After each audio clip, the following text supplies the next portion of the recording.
Chairman साहब, मैं इस बजट की मुखालिफत में खड़ा हुआ हूँ क्योंकि ये अहम मुद्दों पर इंसाफ नहीं करता।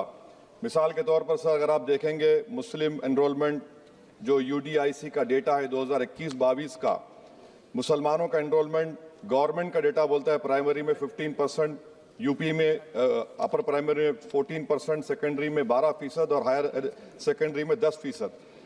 प्राइमरी से लेकर हायर सेकेंडरी तक आते सर 5% की गिरावट होती है।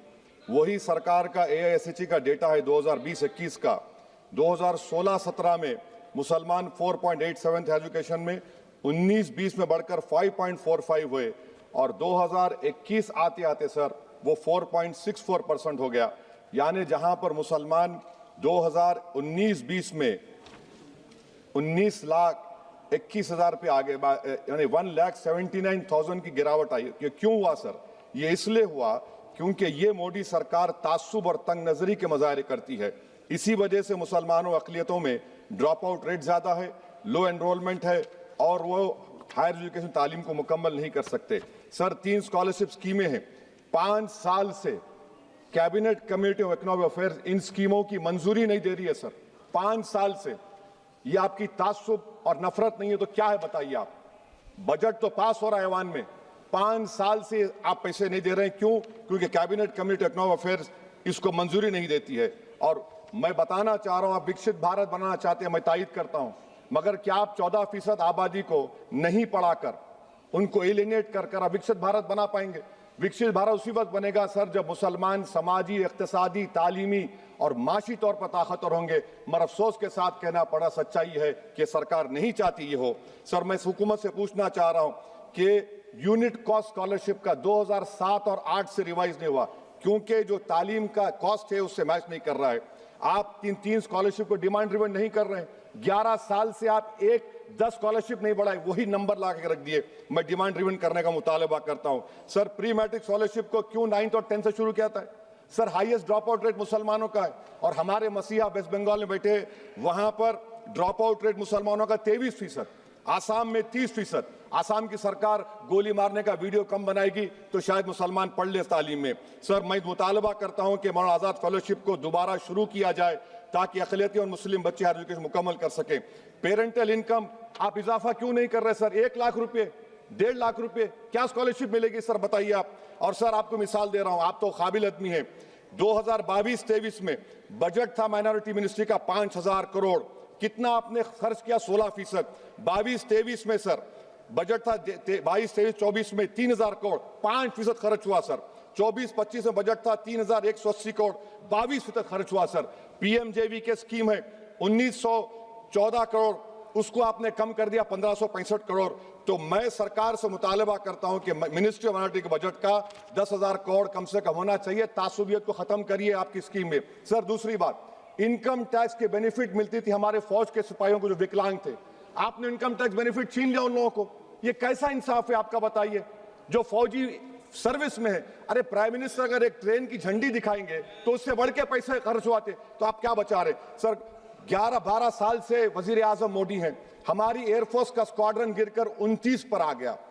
12 साल से आप प्रधानमंत्री हैं, हम एक मिड एयर रिफ्यूलर एवैक्स को नहीं बढ़ा सक रहे। पाकिस्तान के पास हमें ज्यादा एवैक्स है और ऑपरेशन सिंदूर में हमने देखा कि कितनी तकलीफ हुई। सबमरीन का शॉर्टेज है, आपको फिक्र नहीं है सर। और हम 3rd एयरक्राफ्ट कैरियर हम भूल गए। आखिर कैसे हम चाइना को इंडो पैसिफिक में रोक पाएंगे? ये देशभक्ति नहीं है सर। हमारी फौज में कमी है। क्या ये मुल्क इतना कमजोर हो गया कि हम अपनी फौज में बच्चों को भर्ती नहीं करा सकते? अग्निपथ स्कीम का रिव्यू होना चाहिए। इस ऐवान में चाइना बॉर्डर पर एक बहस होनी चाहिए। सर आप आ जाइए US ट्रेड डील पर, जो ट्रंप ने एग्जीक्यूटिव ऑर्डर 6 फरवरी का निकाला, सेक्शन 4 कोट कर रहा हूं, डायरेक्टली इनडायरेक्टली अगर हम रशिया का ऑयल लेंगे तो 25% लगा देगा। कौन है सर वो गोरी चमड़ी वाला वहां बैठकर हमको बोलने वाला? किस हमने इस मुल्क को आजाद इसलिए करवाया था कि वहां बैठकर बोलेगा मैं जिससे चाह तेल खरीदूंगा। तुम होते कौन हो? तुम मेरे माई बाप हो क्या?